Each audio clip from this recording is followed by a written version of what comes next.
দক্ষিণ এশিয়ার দুই পরাশক্তির দেশ চীন ও ভারতের মধ্যে সাংস্কৃতিক সম্পর্ক সমৃদ্ধ হলেও সীমান্ত নিয়ে বিরোধ পুরনো। কিছুদিন আগে অরুণাচল প্রদেশের সীমান্ত ঘেঁষা তিব্বতের লুনজে ৩৬টি বিমান আশ্রয়কেন্দ্র নির্মাণ করে চীন, যা নিয়ে বেশ উদ্বেগে ছিল নয়াদিল্লি। কিন্তু এবার চীন সীমান্তের কাছে নতুন এক সামরিক বিমান ঘাঁটি উদ্বোধন করল ভারত, যা নিয়ে নতুন করে শুরু হয়েছে উত্তেজনা। আরও জানাচ্ছেন এস.আই. রাজ।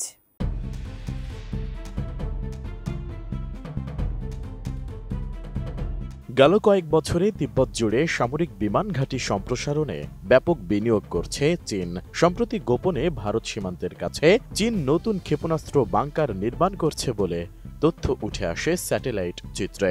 সেই সাথে তিব্বতের লুনজে বিমান ঘাঁটিতে ৩৬টি বিমান বাংকার, নতুন প্রশাসনিক ব্লক এবং একটি নতুন অ্যাপ্রন নির্মাণের তথ্যও উঠে আসে আন্তর্জাতিক গণমাধ্যমে। তবে এবার চীনের সাথে বিতর্কিত হিমালয় সীমান্তের কাছে যুদ্ধবিমান পরিচালনার জন্য সক্ষম একটি নতুন বিমান ঘাঁটি উদ্বোধন করেছে ভারত। ১৩ নভেম্বর একজন প্রতিরক্ষা কর্মকর্তার বরাতে বার্তা সংস্থা রয়টার্স জানিয়েছে, ভারতীয় বিমান বাহিনী প্রধানের উপস্থিতিতে একটি সামরিক পরিবহন বিমানের অবতরণের মাধ্যমে এটি যাত্রা শুরু করে। RICL TMX, যুগের পর যুগ স্থাপনা থাকে মজবুত। সীমান্তে দীর্ঘদিনের সামরিক উত্তেজনা কমাতে গত অক্টোবরে কার্যত একটি মাইল ফলক চুক্তি এবং চলতি বছর নরেন্দ্র মোদী চীন সফরের পর সম্পর্কের স্থবিরতার মধ্যেই এই পদক্ষেপ নেওয়া হলো। প্রতিবেদনে বলা হয়, নাম প্রকাশে অনিচ্ছুক ওই কর্মকর্তা বলেন, বিমান বাহিনী প্রধান এপি সিংকে নিয়ে বুধবার লাদাখের মধু নিউমা বিমান ঘাঁটিতে C-130J বিমানটি অবতরণ করে। এটি প্রায় ১৩,০০০ ফুট উচ্চতায় অবস্থিত।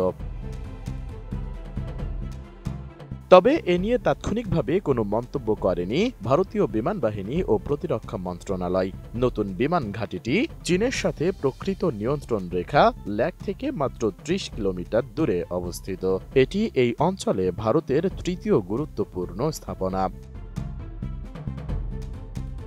এদিকে চীন ও পাকিস্তানের কথা উল্লেখ করে ভারতের অবসরপ্রাপ্ত air marshal Sanjeev Kapoor X পোস্টে বলেছেন, লাদাখের এই নতুন বিমান ঘাঁটিটি যুদ্ধ বিমান পরিচালনায় সক্ষম, যা আমাদের উভয় প্রতিপক্ষের জন্যই নতুন চ্যালেঞ্জ যুক্ত করবে।